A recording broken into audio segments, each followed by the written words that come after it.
मेरे लौकिक पिताजी भी ज्ञान में चलकर भी मधुबन 1.5 वर्ष तक नहीं गए।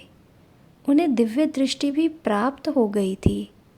लगभग 20-25 वर्ष पुराना दमा भी खत्म हो गया था और वे निरोगी बन गए थे। एक बार उन्होंने इच्छा जाहिर की कि वह बाबा से मिलना चाहते हैं। घर पर उनकी डायरी में मैंने बाबा से पूछने के लिए लगभग 100-150 प्रश्न लिखे देखे।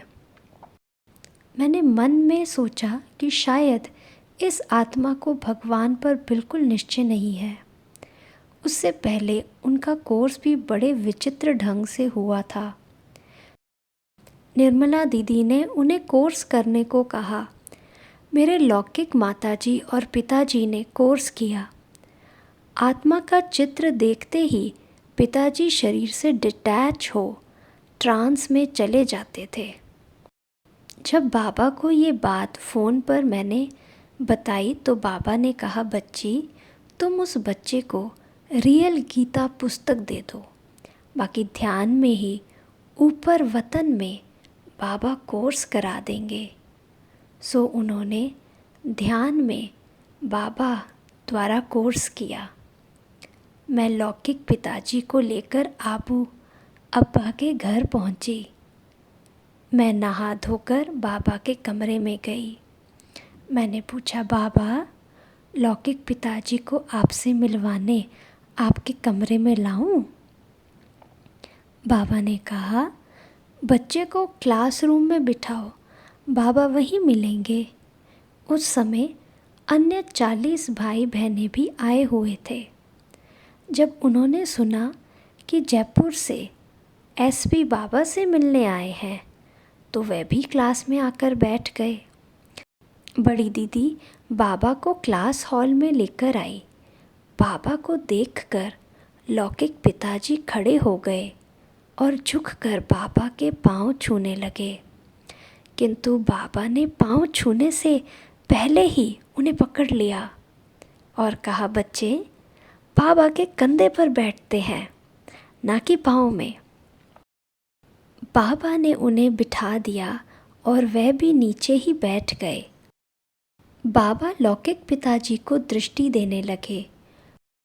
लौकिक पिताजी दृष्टि लेते ही एकदम उठकर जल्दी से बाबा की गोद में समा गए और सिसक सिसक कर छोटे बच्चे की तरह रोने लगे। लगभग 20 मिनट तक बाबा की गोद में रोते रहे। आखिर बाबा से अलग हुए और मैं उन्हें कमरे में लेकर आई। मैंने उनसे पूछा, आपको क्या हो गया था? अरे आप जिले के एसपी हैं, बड़े आदमी हैं। आप हमारे बाबा के गले लगकर बच्चों की तरह रोए। आखिर आपको हुआ क्या था एसपी साहब? वह मुस्कुराने लगे और बोले, बाबा की दृष्टि में इतनी ममता और आत्मीयता थी कि मैं एकदम भूल गया कि मैं कौन हूँ।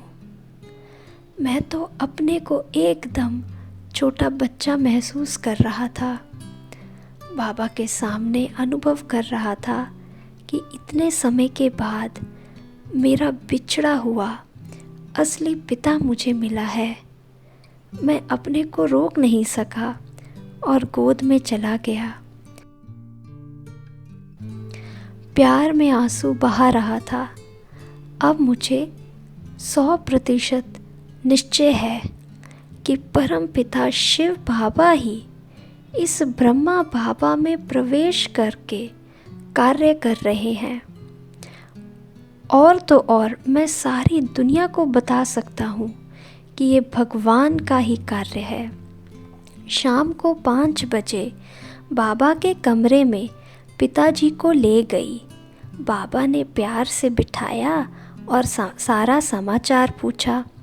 मेरे लौकिक पिताजी से पूछा कि बच्चे कुछ पूछना हो तो बाबा से पूछ सकते हो।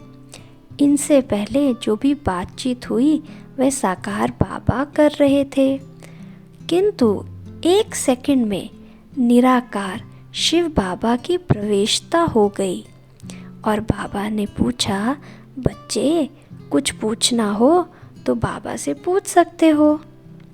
लौकिक पिताजी पर बाबा की दृष्टि पड़ते ही वह अशरीरी होने लगे और बाबा से बोले, बाबा मुझे कुछ नहीं पूछना है, मेरे अब कोई प्रश्न नहीं है।